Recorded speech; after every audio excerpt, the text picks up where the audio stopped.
અહીં બેઠેલા મહેમાનો, આચાર્યશ્રી, શિક્ષકગણ તથા મારા વહાલા વિદ્યાર્થી મિત્રો, આજે હું તમને માતા પિતા વિશે જે પણ કહું એ તમે શાંતિપૂર્વક સાંભળો એવી મારી નમ્ર વિનંતી છે.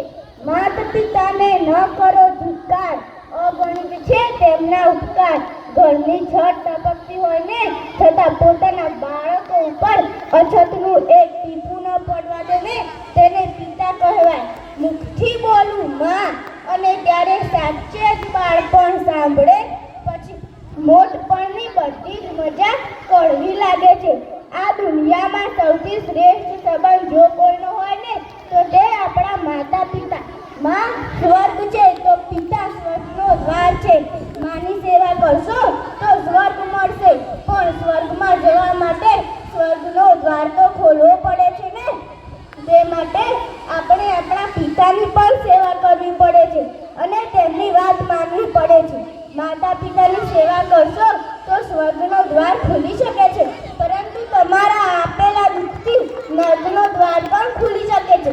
અરે, પોતાના માતા પિતાને તમે અમારા માટે શું કર્યું છે એમ કઈ વગર વિચારે વૃદ્ધાશ્રમમાં મૂકી આવવા વાળા, જરા વિચારો.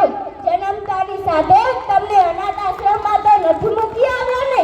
જો મૂકી આવ્યા હોત તો જન્મ પછી તમારી માએ તમને નવડાવ્યો ન હોત તો, તમારા પિતાએ તમારી ભણવાની દરકાર જ ના લીધી હોત તો, પેટમાં રહેલા રાઈના દાણા જેટલી પથરી ત્રાહી માં પોકારી દેતી હોત તો, 9 મહિના સુધી તમારું 2 થી 3 કિલોનું વજન લઈને માં કેમ ઉઠાવી હશે?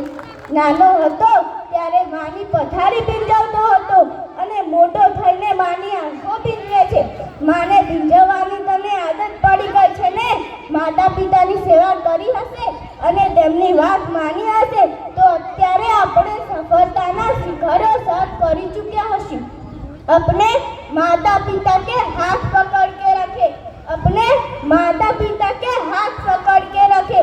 यकीन मानिए कभी किसी के पैर पकड़ने की जरूरत नहीं पड़ेगी.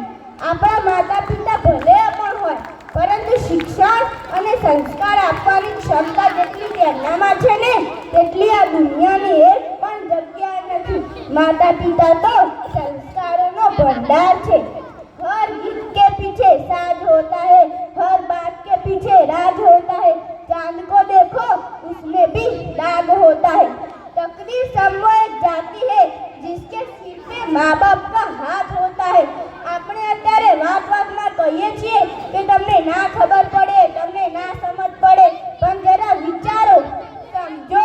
તેમને જે ખબર પડે છે ને તેટલી ખબર આપણે આખી જિંદગી નહીં પડે. નોકિયાનો સાદો ફોન 2 વાર રિપેર કરાવીને વાપરે છે અને આપણને મોંઘો સ્માર્ટફોન લઈ આપે છે, તેને પિતા કહેવાય.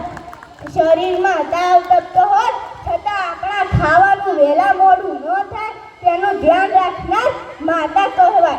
આપણે અત્યારે વાર તહેવારે રજા હોય છે અને જેમનું કામ વધી જાય છે ને તેને માતા કહેવાય. આપણી પાછળ 365 દિવસ કાર્ય કરતા વ્યક્તિ એટલે કે આપણા માતા પિતા, જેને આપણને ખુશી અને સફળતા સિવાય કોઈ પણ પગારની અપેક્ષા નથી હોતી.